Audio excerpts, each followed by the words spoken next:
Hello and welcome to WMBF News This Week. I'm your host, Michael Maley. He is an author, a historian, a college professor, Speaker of the House from 95 to 99. Time magazine called him Person of the Year in 1995. He's also a potential presidential candidate to lead the nation in 2012. Joining us in studio is Newt Gingrich. Newt, thanks for coming in today. Great to be with you. Let's jump right into it, of course. Let's talk about what's on the list of goals to accomplish in light of this book, To Save America, your latest book that's out. You've got so much to say. If we have to narrow it down to a few items that you hope the nation listens to in this book, how would you start? Well, I think there are three big things. One, how do we create jobs? America only works when Americans are working. We're a very work-oriented society. People get a lot of their dignity out of being at work. It's the best social program is a job so people can take care of their own families. So that's got to be number one. Number two, how do we reassert and reestablish American exceptionalism? This is a remarkable country. It's worked better than any other society in history, and it works because we said in our very first political document, the Declaration of Independence, we are endowed by our Creator with certain unalienable rights. We said these are truths that are self-evident. I think getting back to reasserting that is very important to who we are. And then third, we have to defend ourselves. We have to control the border. We have to be prepared to be honest about the threat of radical Islamists. And we have to prepare to invest in the economic, education, science, and technology necessary to compete and successfully stay ahead of China. Those three goals, a safe America, an America that is free, and an America that is prosperous, strike me as the heart of where we are as a country. All right, well, let's take a look at this book, To Save America, of course, stopping Obama's secular socialist machine. Some critics have questioned the title of that to some extent, the socialist extreme. Is there a relation to, do we look at communism? Is the Obama administration like communism? Is it as far as Nazi Germany? Those are some people pointing fingers. I know that you have a different perspective, of course. Sure. Well, I mean, first of all, you can say that somebody's trying to set up a machine and not say that they want a totalitarian state. When you give, and the Center for Health Transformation has a new chart coming out that shows 1,969 grants of authority to the Secretary of Health and Human Services. Now, you just look at that chart and say to yourself, it's 50 square feet, by the way. How can you expect any Washington bureaucrat to be that smart? How can they possibly decide on health care in South Carolina? Second, we have a chart that shows 159 new government offices created just in Obamacare. So I start and I say to you, when you take the largest sector of the economy, 18%, and you put that much government on top of it, that sure feels like socialism to me. It feels like the Obama version of socialism. When I talk about secular, whether it's the Ninth Circuit Court saying you have to take down the cross in San Diego, which has been there as a memorial to our veterans, or it is the U.S. Park Service refusing to put back up, or the Forest Service rather, refusing to put back up the cross in the Mojave Desert, even though the Supreme Court said it could be there.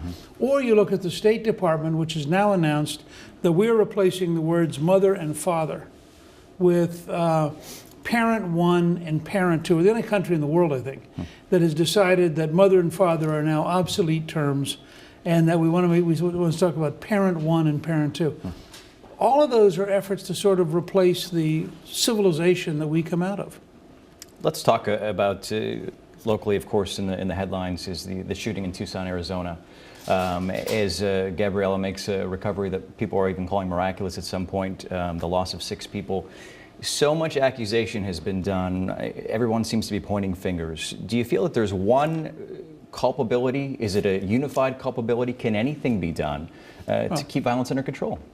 Let me say, first of all, the very miracle that she is alive and hopefully is going to recover is a tribute to American medicine.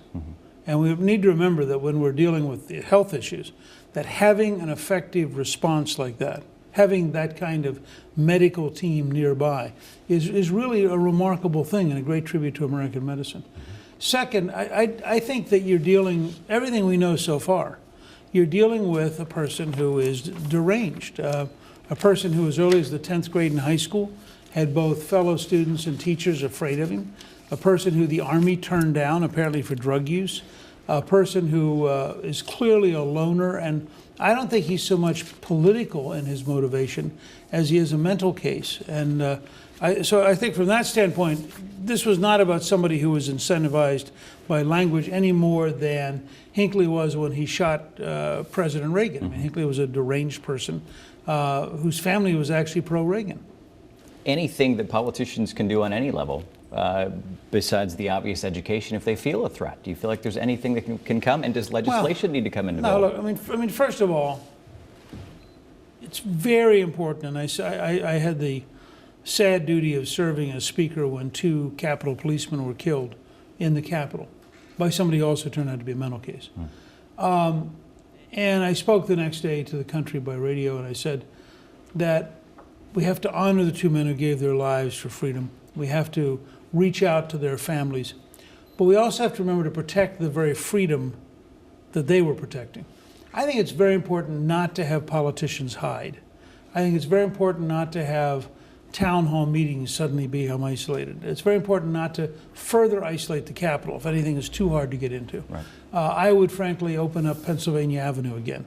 I think that we've gone overboard in our desire for security. We always have had, back to President McKinley, President Garfield, we've had a long period of sometimes bad things happen. They're pretty rare, and as a country we have survived them with great freedom. And I think that we have to be very cautious and not overreact to this incident. We should all, I hope, have in our prayers Gabrielle Giffords and the other families, the families who lost a loved one, the families who were wounded. And we should hope they recover, and we should hope that this perpetrator of this evil deed will be punished. But I think that we should not react as though this represented some society-wide threat. We were talking with Newt Gingrich for his views, his perspectives on a number of issues facing our nation, of course facing South Carolina as well. The potential presidential candidate for 2012 is back as we return. Stay close.